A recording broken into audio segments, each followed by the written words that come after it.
На официална церемония днес беше даден старт на изграждането на фотоволтаичният парк Тенево Солар, първият етап от хибридният ВЕИ комплекс Тенево, който ще включва също вятърни турбини и батерии за съхраняване на енергия. За мен е чест да участвам в първата копка за изграждане на фотоволтаичния парк Тенево Солар, който е началният етап от мащабна инвестиция на първия хибриден проект за възобновяеми енергийни източници в България. Този мащабен не само за страната, но и за Балканския полуостров проект ще се реализира на тунджанска територия върху закупени от държавата имоти. Нашата община е избрана от инвеститорите, датската компания Eurowind Energy и базираната в Виена, Австрия, Рен Алфа, заради благоприятните дадености за подобен ВИК проект. Добро слънцегреене, вятър и подходящи площи. Ние, като община, винаги сме съдействали на инвеститорите, без да ги делим на малки и големи. И спазвайки закона, никога не сме създавали административни пречки за развитието на техния бизнес. За нас инвеститорите са потенциален партньор за създаване на по-добра бизнес среда и осигуряване на нови, добре заплатени работни места.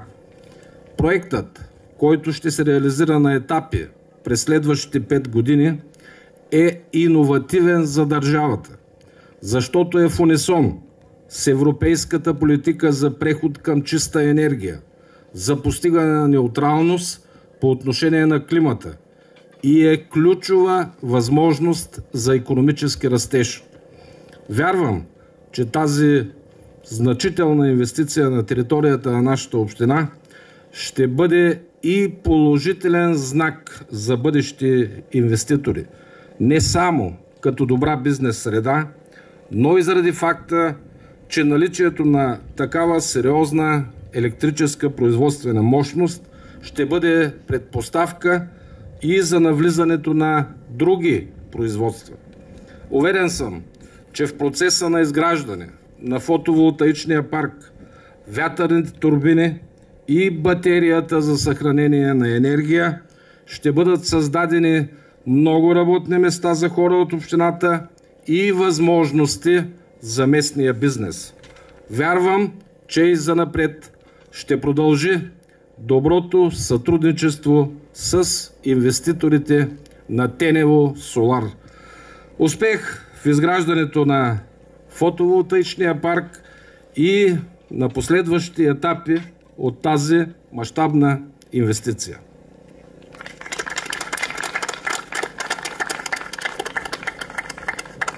Изключително професионалното отношение, което срещнахме тук, спазването на сроковете,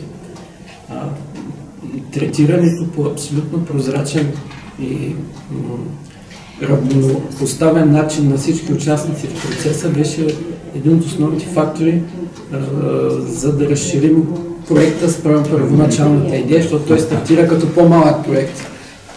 Това винаги има голямо значение. За един инвеститор, и както в нашия случай група инвеститор, които имат много голям международен опит, това има огромно значение. Могат да сравнят с други общини и държави. Други държави. Да, точно.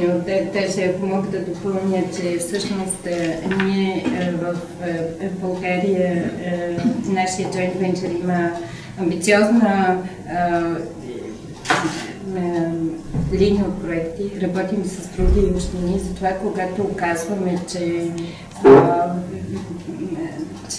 работата ни с вас е на изключително ниво, ние знаем за какво говорим. И бих казала, както и на шега вие казвате, но то е истина, че може, когато ние сравняваме работата си с вас, ние все пак сравняваме и с опита и от други държави. който имаме. Това, което е много важно, е професионалният диалог, защото ние като инвеститори, разбира се, желаем да направим проект, който разбира се, че за нас е важно също така мястото, където общностите около това място също да имат ефект. То не е просто проект за икономическата полза на проекта за инвеститорите, но за нашата роля като инвеститори. И това е важно да се знае също за Eurowind и за нас като инвеститори, че всъщност това сътрудничество, което започваме днес, то ще продължи с десетилетия. Така че, както каза господин Ненов,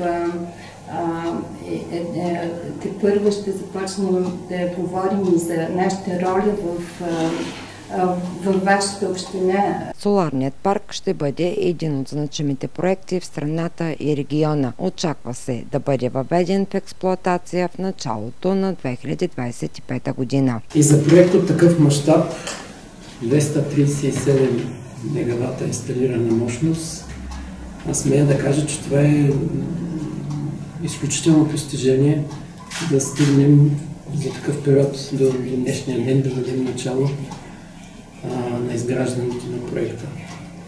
Както споменахте, проекта не е просто фотоволтаична централа, той е хибриден проект, състоящ се от три основни части. Първата е фотоволтаичната централа от 237 мегавата инсталирана мощност. Следващата част е съоръжение за съхранение на енергия, което е също с рекордни за това, което сме виждали мащаби, 250 мегавата присъединена мощност и 500 мегават часа капацитет за съхранение на енергия. И третата част на проекта е вятърен парк или комбинация от вятърни паркове с общ капацитет от 250 мегавата. Всички тези съоръжения в крайната фаза на проекта ще работят като един общ комплекс за генериране на чиста енергия и са първият такъв мащабен обект в региона и бих казал огромна стъпка в реалната енергийна трансформация, за която толкова време се говори.